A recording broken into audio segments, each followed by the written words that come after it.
For me, I began as a player. Um, I played the bagpipes and the banjo, not so well. But for me, it took me a while in my undergraduate degree and then in my postgraduate work to realise that ethnomusicology was the discipline or the approach to studying music that best suited the questions that I was most interested in. I began my graduate work with Peggy Dusenbury, who was is somebody who set up a fantastic program in traditional music in Scotland, along with Joe Miller. And I did my undergraduate degree at the Conservatoire there, playing mostly, with quite a lot of training in languages, recording, and ethnology and things like that. And then my graduate work went with Peggy after that, and she wasn't very well actually at that time, so we ended up meeting quite often in her house. But I also had other supervisors as well in Scotland. But Peggy's American approach and American training really, I think, shaped the way that I came into ethnomusicology. American approach involves using fewer words, using simpler words and with more direct meaning. And there's also less obfuscation in the writing. And so the other scholars that I was interacting with, who were perhaps more British trained academics, had a quite different approach. I think also the fact that ethnomusicology was really, if you like, really crafted originally in America rather than comparative musicology.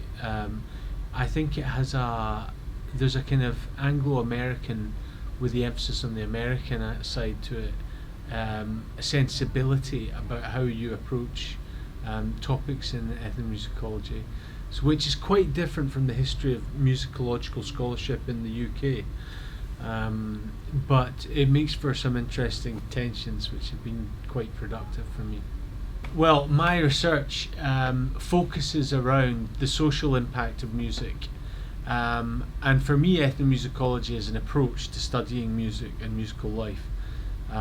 It's not a canonical discipline in the sense that other disciplines might have an epistemology and methodology. Ethnomusicology is much more grounded, to me, methodology and method, about the ethics of recording, field recording, transcription analysis, and being aware of different types of forms of belonging and identity within performance of music and recording of music. So the main products for me have sat in between different disciplines. For me, ethnomusicology as an approach to studying people making music, the sociology of music for me, which has been quite important for cultural policy related research that I've done, and also the dynamics of thinking about mass culture rather than individual listening or individual playing. And that really is something I think that clearly separates out the difference between the sociology of music and an anthropology of music, is that thinking about the whole dynamics of a society making music or listening to music. So I've always been most interested in the social impact of music, and a lot of my research has been in Scottish traditional music, thinking about quite straightforward things for ethnomusicologists about nationalism and authenticity, and I've written about that. But I quite early on I developed an interest in cultural policy and policy relating to music and music's function within what some people call the public good. So I did quite a lot of work on sectarianism as it relates to music and how culture performs sectarianism in Scotland, particularly between white Catholics and white Protestants. And that ended up with a government policy report, which was very interesting, lots of interviews, 5 different case studies across Scotland, and I've also been involved in thinking about heritage and intangible cultural heritage more recently, for traditional music and policy for that, and also kind of theorising that. So I published on that as well. But most recently, I'm becoming interested in, after some field work in the west of Scotland, I've become more interested in rural music making and the relationship between other sectors such as tourism and public authorities and money and music making and education in regions, in rural areas, and I think that's where I want to focus over the next few years. I think there's 2 or 3 ways of answering that question. I come from a background as a performer, and people that know me as a performer, as a bagpipe player, probably don't really know my work actually very much at all, and that's fine. I still played quite a lot over the last sort of 2 decades, but I gradually drifted away from playing, more towards text. So I think the performing community don't really know much about the work I've done. However, I think what I'm sort of more proud of is any influence that I may have had on kind of the more public sector parts of society. So, for instance, local authorities have used my work to make, for instance, submissions on national consultations. The Arts Council body within Scotland, Creative Scotland, I've been in discussion with them regularly-ish about how to best represent traditional music. Various groups, special interest groups as well, like Traditional Arts and Culture Scotland, and the Piping Centre and other places that are involved in traditional music. I have conversations with them quite regularly about how you might actually turn the research into actual changes on the ground. So I think for me it's not a very direct influence in the sense that you do the research and suddenly a policy changes. That's not really how it works. It's more about, I think, for academic research, the sense of how far you can influence the conversation. I mean, other people do like to get more involved in direct action, but I see the role of somebody doing academic research as quite different to somebody who is an actual policy maker or in government at any level. There's quite a difference there. You're not being paid by the state. You're not effectively, you have academic freedom to investigate issues as you see fit, and I think that is quite an important distinction. So you can have a conversation with people at the national or the local level and try to influence them in the direction that you think is correct in terms of your research, but in the end those decisions are their decisions, and not an academic researcher's decisions.